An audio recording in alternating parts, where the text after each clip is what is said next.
In the last episode, I said one of the first things the brain does when it tries to interpret the world is to detect edges.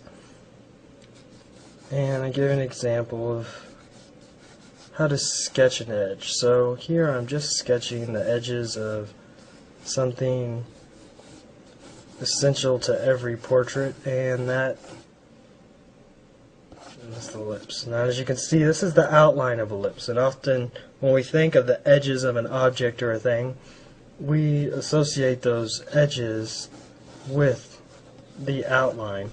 Now, this is very different than how the brain interprets edges.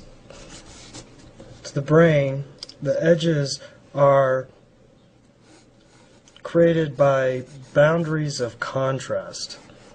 So in the lips, the largest boundary of value contrast occurs in the corners of the lips.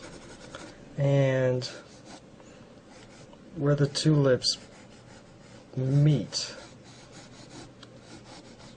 it's another harsh contrast. Now, because the light almost always shines down from above onto the lips, there's generally a shadow created below them, and that creates another boundary of contrast. Because the upper lip is a slightly different color and value when compared to the surrounding skin, creates another edge of contrast. Now, these edges, as the brain interprets them, they don't always have to be black on white contrast or black on something else. It doesn't always have to be the darkest points of contrast. For example, the lower lip almost always has a reflection, and that creates a contrast. Now, originally when we had this edges sketched in, we would have a line going through here saying that's the boundary of the lips, that is the edge of the lips. Now, most of the time, because of value and shadowing, it's actually quite subtle. There is not a discernible edge, not an edge of value in this region of the lips. Of course, a woman wearing a lot of lipstick, there would be a harsh edge, but in the natural state, very subtle change in value.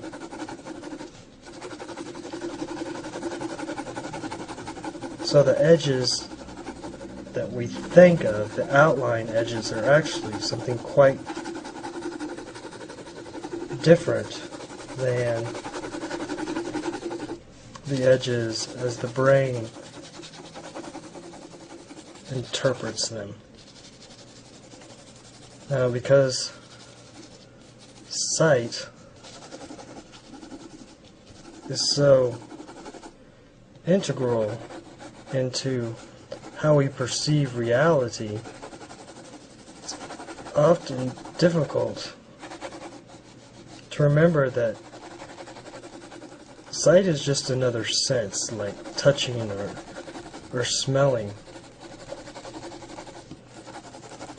And it's important to remember the sensual aspect of sight to draw. We get into the habit of labeling and naming things, and when learning to draw, we tend to think of the world according to these labels. These are lips, but according to the brain, this is nothing more than values and shapes. To see the difference between what we think are edges and what the brain interprets as an edge, I'm going to use this photograph and the help of a computer. I want you to think to yourself what it would look like if you were to draw the outlines of this face and the various features such as the eyes and the lips. If you want to, you can even pause the video right now and quickly do a drawing.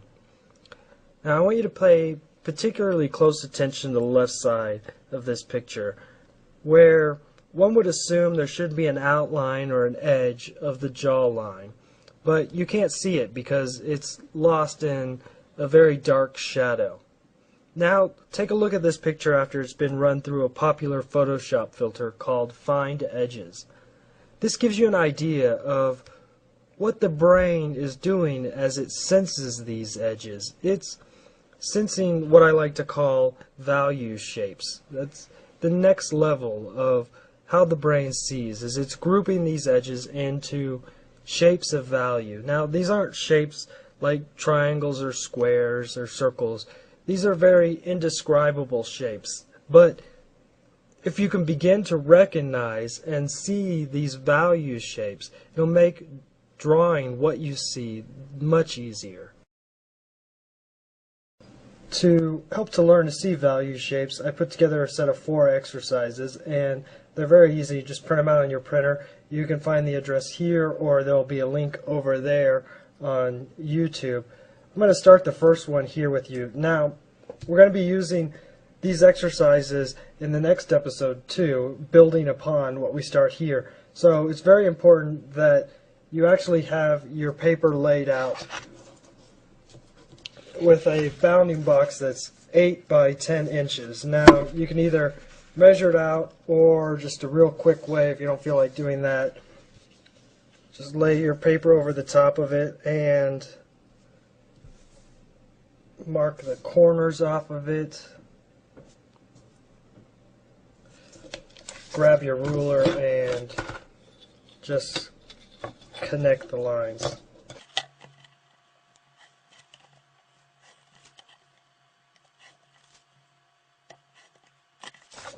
Okay, so now we have these laid out.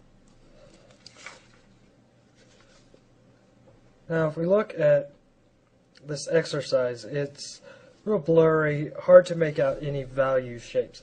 And this is done intentionally because in the future we're going to be actually refining and drawing on top of the exercise we already started.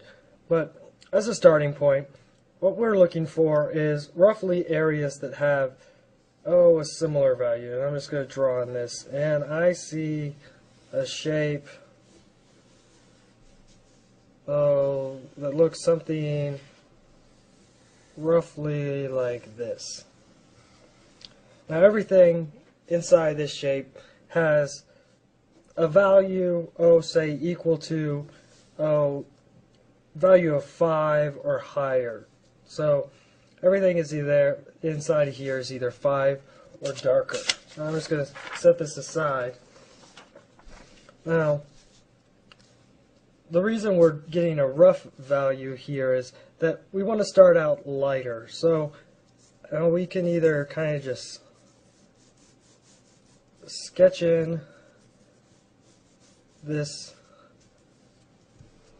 shape,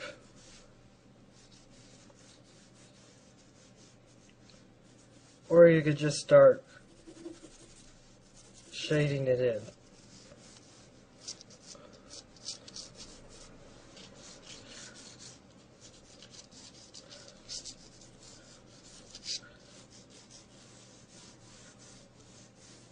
Now, because it has a value of 5 or lighter, what we want to do is fill it in, shift it just a little lower.